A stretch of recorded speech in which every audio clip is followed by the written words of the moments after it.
Hello students, my self खुशबू खान। आज मैं आपको वाइटामिन्स के बारे में पढ़ाऊँगी। जो मैं आपको न्यूट्रिशन एंड डाइजेशन का टॉपिक पढ़ा रही थी, उससे रिलेटेड मैंने आपको कार्बोहाइड्रेट और प्रोटीन पढ़ा दिया है। मैं आपको वाइटामिन्स पढ़ाऊँगी।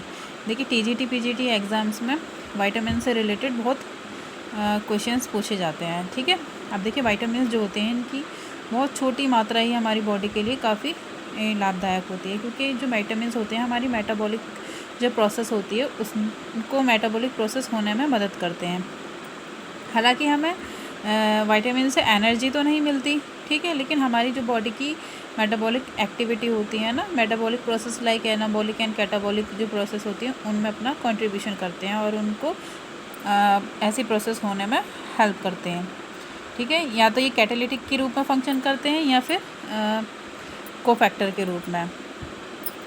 देखिए, जो सन 1881 में एक लूनिन साइंटिस्ट थे ने विटामिन की खोज की, ठीक है, और बताया कि स्वस्थ शरीर के लिए भोजन में अन्य पदार्थों के अतिरिक्त इन अज्ञात पदार्थों की मात्रा की भी आवश्यकता होती है। यानी हमें फूड के साथ साथ विटामिन की भी आवश्यकता होती है ना।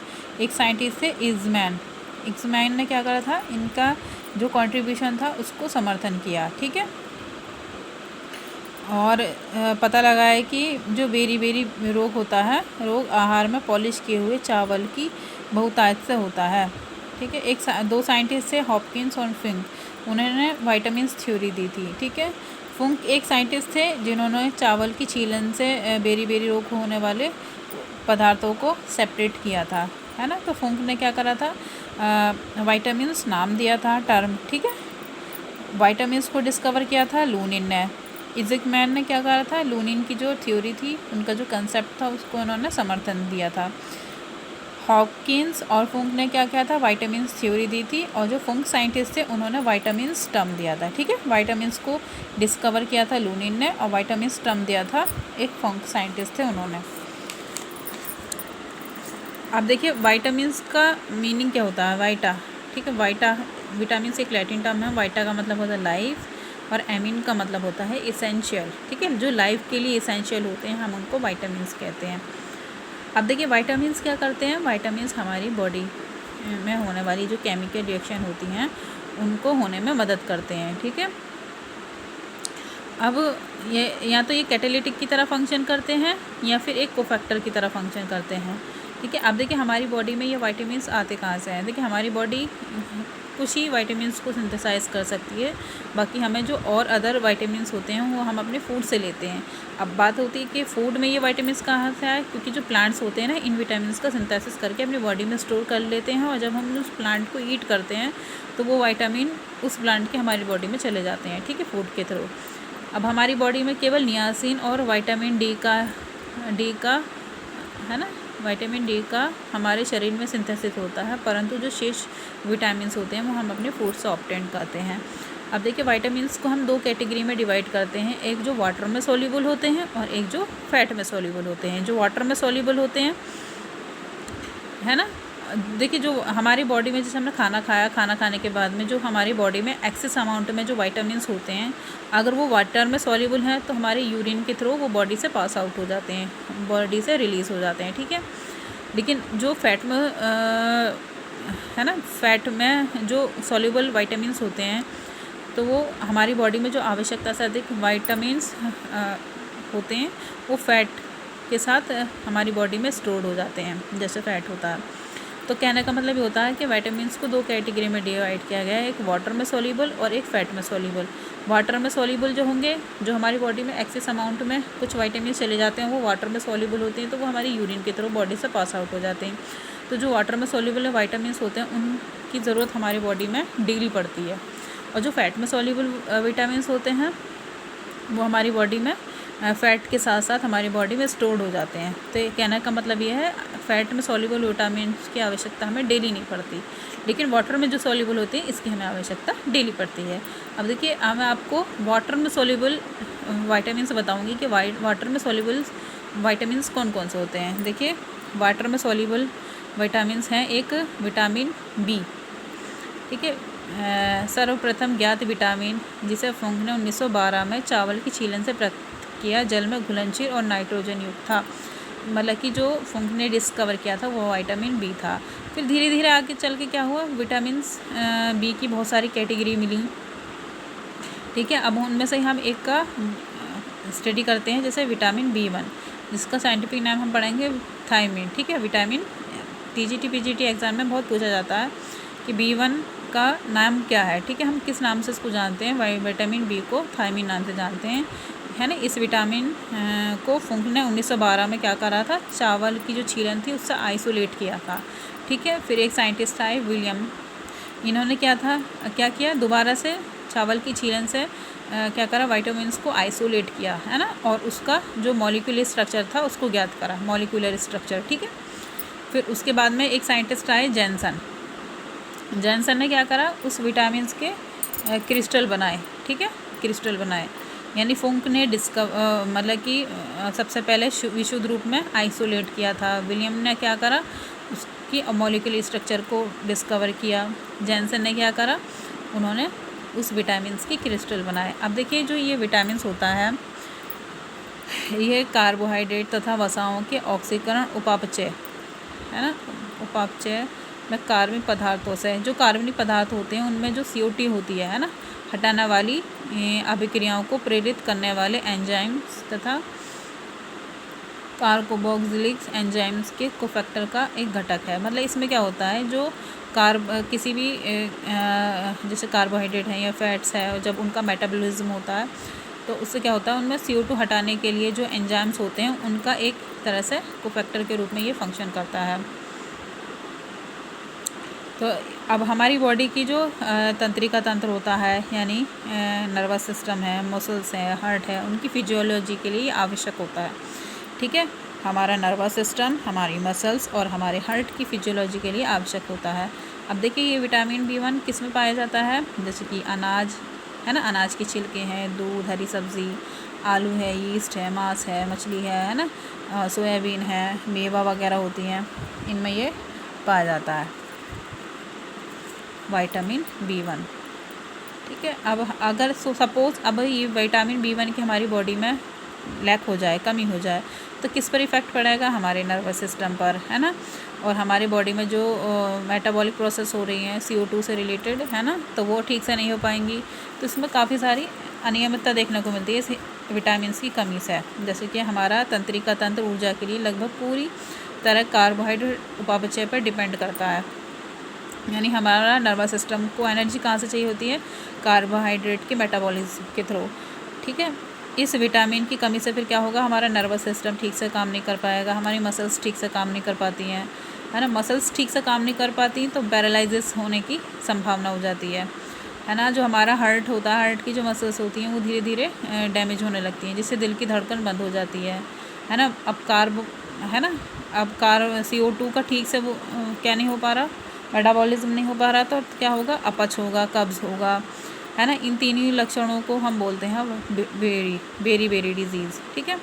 तो क्या होता है, नर्वस सिस्टम पर इफ़ेक्ट पड़ता है, पेशियों पर इफ़ेक्ट पड़ेगा, पैरालिसिस होने के चांसेस हो जाते हैं, हार्ट मसल्स जो होती हैं वो क्षीण होने लगती हैं, अपच हो जाता है, कब्ज़ हो जाता है। इन तीनों चारों बीमारियों को ही इंक्लूड करके बोलते हैं बेरी। ये तो होता है विटामिन बी1। और अब हम पढ़ेंगे विटामिन बी2 का साइंटिफिक नाम है बी2 राइबोफ्लेविन, ठीक है। इसकी खोज 1935 में हुई, जब इसे दूध से निकाला गया। यानी विटामिन बी2 को सबसे पहले जो इसकी डिस्कवरी की गई थी, इसको दूध से आइसोलेट किया गया था, मिल्क से, ठीक है। ये पीले रंग का होता है ना। और ऑक्सीकरण यानी कैटाबॉलिक जो प्रोसेस में भाग लेने वाले जो कोफैक्टर होते हैं, फैट फॉर्मन का एक घटक होता है ना, घटक यानी इनको हेल्प करता है, इनकी ये किसी केमिकल रिएक्शन में पार्टिसिपेट कर रहे हैं तो इनको हेल्प करता है ना। ये स्वास्थ्य तथा वृद्धि के लिए आवश्यक होता है। जो एड्रिनल ग्लैंड में जो हार्मोन्स का सिंथेसिस होता है, उसके लिए भी विटामिन बी2 की आवश्यकता होती है। अब ये हमारे किस फूड में मिलता है, जैसे पनीर है, यीस्ट है, टमाटर है, हरी पत्तियाँ हैं, जिगर है, मांस, दूध आदि में मिलता है। इसकी कमी से क्या होता है, चिलोसिस डिजीज़ हो जाती है, ठीक है। और पाचन शक्ति कैसी हो जाएगी, कमज़ोर हो जाएगी, त्वचा में, आँखों में जलन होती है, ठीक है। ये का सारी डिजीज़ वगैरह हो जाती हैं इससे। फिर आता है निकोटिनिक एसिड, नियासिन या विटामिन PP भी बोलते हैं इसको, ये है ऑक्सीकरण उपापचय में भाग लेने वाले जो नाड है ना, NADP जो होते हैं कोफैक्टर, उनका एक घटक होता है, ठीक है। और इसकी ठीक है। अब पाचन, ये एंजाइम क्या करता है, पाचन है ना, जो हमारे डाइजेस्टिव सिस्टम होता है, नर्वस सिस्टम की फिजियोलॉजी है ना, त्वचा की सुरक्षा करना है, ये सेक्स हार्मोन के स्त्रावण में महत्वपूर्ण योगदान देता है। यानी कि हमारा डाइजेस्टिव सिस्टम, नर्वस सिस्टम की फिजियोलॉजी और जो हमारी स्किन होती है ना, उसमें डिफेंस के रूप में मदद करता है। और लिंग हार्मोन जो होते हैं उनके सिंथेसिस में महत्वपूर्ण होता है, ठीक है। अब इस निकोटिनिक एसिड या नियासिन या विटामिन PP की कमी से क्या होता है, पेलिग्रा डिजीज़ हो जाती है ना, डर्मेटाइटिस हो जाती है और डिमेंटिया डिजीज़ हो जाती है, पागलपन। अब हम पढ़ेंगे vitamin B6 pyridoxine. Vitamin B6 pyridoxine, B6 का साइंटिफिक नेम है पायरिडॉक्सिन। ये एमिनो अम्ल के उपापचय का महत्वपूर्ण भाग लेने वाले एंजाइमों का सह एंजाइम होता है, कोफैक्टर, ठीक है, कोएंजाइम की तरह, ठीक है, कोएंजाइम का। और जो इस एंजाइम मतलब इस विटामिन की प्रेजेंस की वजह से क्या होता है, जैसे कि हमारे RBC होते हैं, है ना, हमारी इम्यून सिस्टम है, हमारा डाइजेस्टिव सिस्टम, हमारा नर्वस सिस्टम की फिजियोलॉजी में ये फिजियोलॉजी में ठीक से कंट्रीब्यूट करता है, मतलब कि इनकी फिजियोलॉजी को मेंटेन करता है। अब इनकी कमी से क्या होगा, विटामिन B6 की कमी से क्या होता है, एनीमिया डिजीज़ हो जाती है, डर्मेटाइटिस हो जाती है ना, पेशियों में ऐंठन होने लगती है, किडनी स्टोन हो जाता है, ठीक है। आंत के जीवाणु भी इसका सिंथेसिस करते हैं थोड़े अमाउंट में, ठीक है, विटामिन B6 का, ठीक है। इसलिए इसकी कमी नहीं हो पाती, क्योंकि आंत के जो हमारी जो इंटेस्टाइन होते हैं उसके जो बैक्टीरिया होते हैं वो इसको सिंथेसाइज करते हैं। विटामिन फिर आता है vitamin B6 pantothenic. Vitamin B5 है ये विटामिन पेंटाथेनिक। ये सभी प्रकार के जो ऑक्सीकरण उपापचय अपचय में भाग लेने वाले जो कोएंजाइम्स का घटक होता है, ठीक है। एड्रिनल ग्लैंड्स की स्त्रावण क्रिया और ग्रोथ है, डेवलपमेंट है ना, तंत्रिक जो नर्वस सिस्टम की फिजियोलॉजी में महत्वपूर्ण कंट्रीब्यूट करता है। अब देखिए विटामिन B5 पेंटाथेनिक है ना, विटामिन की कमी से क्या होता है, चर्म रोग हो जाता है ना, डर्मेटाइटिस वगैरह, मन बुद्धि है ना, हाथ पैरों में सुन्नता, थकावट, सर दर्द, मिलती है ना, जनन क्षमता में कमी हो जाती है, बाल झड़ने लगते हैं, बाल सफ़ेद हो जाते हैं, ठीक है, पेंटाथेनिक की वजह से होता है। फिर आता है विटामिन बायोटिन और विटामिन H। बायोटिन क्या होता है, बायोटिन ये ग्लाइकोजन, फैटी एसिड है ना, और एमिनो एसिड तथा पिरिमिडिन के सिंथेसिस या फैटी एसिड एवं कार्बोहाइड्रेट के अपघटन तथा प्रोटीन के अपघटन के अवशिष्ट पदार्थों के उत्सर्जन से संबंधित एंजाइमों का कोएंजाइम होता है ना, एंजाइम्स का कोएंजाइम्स का होता है। अरे जैसे कोई एंजाइम्स हैं, इन सब रिएक्शन में वो कंट्रीब्यूट कर रहे हैं, यानी किसी के सिंथेसिस में या किसी के ब्रेकडाउन में, तो उन एंजाइम को ये हेल्प करता है, ठीक है। अब इस एंजाइम्स की कमी से क्या होता है, बायोटिन, त्वचा रोग होगा, बालों का झड़ना, कमज़ोरी है ना, भूखमरी हो जाती है, ये इन एंजाइम्स की कमी से। अब आता है विटामिन, देखिए बायोटिन एंजाइम्स पिरिमिडिन जो हमारा DNA का पार्ट होता है ना, पिरिमिडिन के सिंथेसिस में भी कंट्रीब्यूट करता है। तो ये क्वेश्चंस पूछे जा सकते हैं इस टाइप के, ठीक है। विटामिन H और बायोटिन, ये जो एंजाइम विटामिन्स होते हैं ना, ये पिरिमिडिन के सिंथेसिस में भी कंट्रीब्यूट करते हैं। फिर आता है फोलिक एसिड, ये लाल रुधिराणु के निर्माण, DNA के सिंथेसिस है ना, RBC की फॉर्मेशन में, DNA के सिंथेसिस में, ग्रोथ है, जनन क्षमता है ना, तंत्रिका तंत्र, नर्वस सिस्टम की फिजियोलॉजी में कंट्रीब्यूट करता है। अब देखिए फोलिक एसिड की कमी से क्या होता है, एनीमिया डिजीज़ हो जाएगी, ग्रोथ, बॉडी की ग्रोथ ठीक से नहीं होती है ना उनमें। अब आता है विटामिन B12 जिसको हम साइनोकोबालामीन भी कहते हैं। विटामिन B12 ये एक क्वेश्चंस बहुत एग्जाम्स में पूछा जाता है। विटामिन B12 का साइंटिफिक नेम क्या होता है, साइनोकोबालामीन।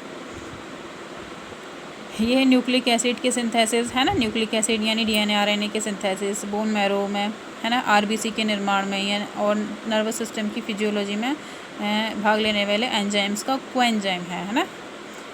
ये हमारी ग्रोथ वगैरह को मेंटेन करने में भी मदद करता है, ठीक है। अब इसकी कमी से क्या हो जाएगा, है ना, एनीमिया हो जाता है, घातक एनीमिया बहुत, क्योंकि ब्लड आरबीसी को बनाने में मदद करता है ना ये, ठीक है। ये वृद्धि के लिए आवश्यक है। घातक रुधिर क्षीणता के उपचार में इसके इंजेक्शन लगाते हैं। इसकी कमी से, है ना, नर्वस सिस्टम में की फिजियोलॉजी में गड़बड़ी हो जाती है, स्मरण शक्ति कम हो जाती है, हमारी जो स्पाइनल कॉर्ड होती है वो कमज़ोर हो जाती है, ठीक है। ये कुछ एंजाइम्स विटामिन्स के फंक्शंस हैं जो मैंने आपको बताए हैं। तो जो क्वेश्चंस पूछे जाते हैं टीजीटी पीजीटी एग्ज़ाम्स में, मैंने आपको टिक करके बताया है, इसको अच्छे से पढ़ना आप।